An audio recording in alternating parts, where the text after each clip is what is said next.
So this is for class 12, subject chemistry. Chapter is electrochemistry, same chapter. Today my topic is electrolytic conduction and Pauler's law. In the whole chapter, this is the portion where the numericals you will find the most easiest one. All other numericals are little bit you have to work more, but this portion is most easiest one. Before coming to my main topic, I want to discuss about what is conductivity, what is conductance, everything. In class 10 physics, you have learned about the term resistance. R is resistance. What is resistance? Resistance is the opposition offered for the conduction of electric current. That is called resistance. Now in class 10 only you have learned that resistance depends upon what? Resistance, it is directly proportional to the length of the conductor and it is indirectly proportional to the area of the conductor. That you have learned in class 10 earlier only. So to remove this sign, what you used to do? We used to write resistance equal to this one, L by A square, where this is known as what? This is known as resistivity. This is resistance and this one is resistivity. So resistivity can be explained as resistivity is the resistance of the conductor when the length of the conductor is unit and the area of the conducting wire is also unit, that is 1 meter square, and this one is also 1 meter. That is called resistivity. Now here conductivity and conductance, these two are the terms that you have to know. Conductance is generally denoted by this. This one is equal to 1 by inverse of resistance. 1 by R, it is known as conductance. Conductance means the power or easiness to conduct electric current through a conductor or electrolyte. We generally are going to use these terms for electrolyte. How much easier it is to conduct electric current, that is called conductance. So conductance is 1 by R, that means inverse of resistance. What was my unit of resistance? Unit of resistance was ohm. So unit of conductance is what? Ohm inverse. This is the SI unit of conductance. Now resistivity, inverse of resistivity is called conductivity. That is 1 by rho. It is known as conductivity, which is denoted by the sign K, that is called kappa. It is known as kappa. So conductivity is reverse of resistivity. So this is known as conductivity, or we can say specific conductance. Conductivity is also known as specific conductance, as resistivity is also known as specific resistance. Similarly, conductivity is also known as specific conductance. Now unit of this one will be what? Unit of resistivity was what? Unit of resistivity, do you remember what was the unit of resistivity? Unit of resistivity was ohm meter. This one was the unit of resistivity. Now this one, so this one will be ohm inverse, meter inverse. Now ohm inverse, that is the unit of conductance. Unit of conductance is ohm meter. This is also known as mho, MHO, or it is also known as Siemen. Another unit is there, that is known as Siemen. So here what will be the unit of kappa, that is unit of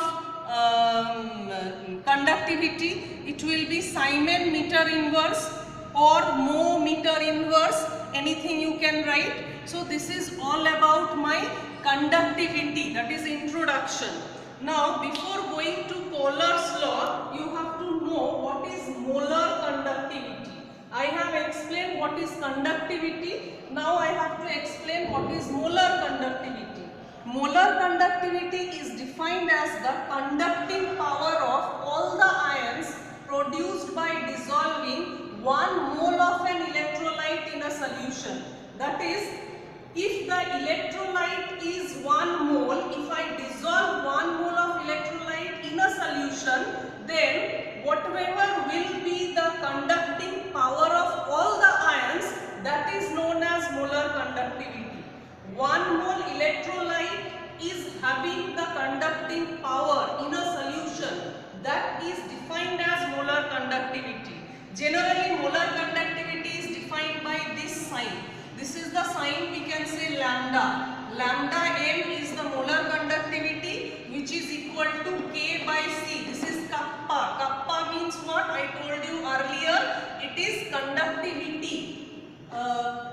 Resistivity, opposite of that is conductivity. Conductivity divided by C. C is the concentration. It is molar concentration. So molar conductivity equal to specific conductance by concentration in moles. Concentration of electrolyte in moles. If I write C in terms of molarity, molar concentration, this is molar concentration, so molar concentration can be written in terms of molarity. If I write molarity, then my formula will be molar conductivity equal to K into 1000 by C, where 1000 by C means that is your molarity. So I hope I am able to explain you up to molar conductivity. Now my main point is going to come, that is what is Kohler's law. Actual topic, that is Kohler's law.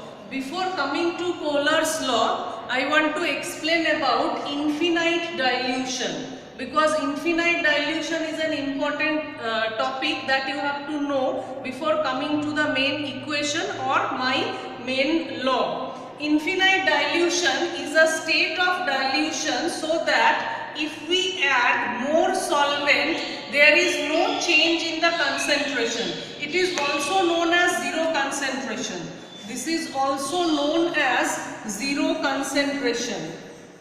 Now it doesn't mean that you will add water or solvent continuously for dilution. It doesn't mean that you have to add continuously, but what happens after certain time saturation occurs. That is, after some time, whatever solvent you are going to add, there will be no change in the concentration. That point is known as infinite dilution. Infinite dilution is that state where more solvent after adding also there is no change in the concentration is remaining same. So that point is also known as zero concentration. At infinite dilution, more the dilution will be, the conductivity of the ion will be more. Why the conductivity of ion will be more? Because there will be more mobility of the ions. They are separated more, so there will be more mobility, so they will conduct the electricity properly. But specific conductance will decrease with increase of infinite dilution. Specific conductance is decreasing, but molar conductance is increasing. Molar conductivity is increasing with infinite dilution. What is the reason?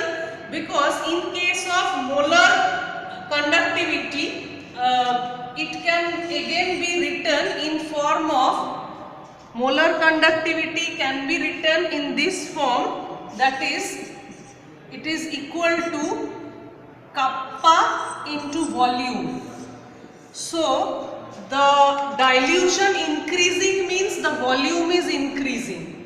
Dilution means more volume I am getting, but the amount is 1 mole only. It is molar, so M. Amount is 1 mole. 1 mole electrolyte, it is same, but volume is increasing. As volume is increasing, so this portion will also increase. By increasing the dilution, this one is going to increase. Now, what is Kohler's law? Kohler's law is saying that at infinite dilution, each ion makes a definite contribution towards the molar conductivity of the electrolyte, irrespective of the nature of the other ion with which it is associated. I am saying it again, the definition of Kohler's law. At infinite dilution, each ion makes a definite contribution towards molar conductivity of the electrolyte irrespective of the nature of the other ion it is associated. So this is my molar conductivity. It is increasing with dilution. That is, at infinite dilution it is more in case of weak electrolyte. Now I can represent this at infinite dilution. I can represent it using this sign. This one is for infinite dilution. It can be written as V positive lambda plus V negative lambda minus. What does this stands for? This is the number of cation and this one is the contribution of one cation. This is the number of anion and this is the contribution of one anion. That is the concentration contribution of cation and anion. That means every cation and anion, whatever is their concentration, they are contributing for this one. They are contributing for the molar conductivity at infinite dilution. This is from cation and this is from anion. I have taken one example. Suppose Al2SO4 aluminium sulfate I have taken as electrolyte. Now at infinite dilution, molar conductivity of aluminium sulfate can be written in this form. Here number of aluminium atom is 2 and ion. Aluminium ion is 2 and SO4 ion is 3. So my molar conductivity at infinite dilution can be written as 2 into concentration of aluminium 3 positive ion plus 3 into concentration of SO4 3 negative ion. So this is the way I can solve the numericals using this formula, and this is the easiest formula that you have in this chapter. Using this you can do the numericals. So I hope today I have covered the topic, that is electrolytic conduction and Kohler's law. This is one of the important topic of this chapter, electrochemistry. So you go through this video, try to solve numerical based on this formula. Numericals are given in your NCERT book also and the reference book also. If you find any problem, you can say me. Thank you very much.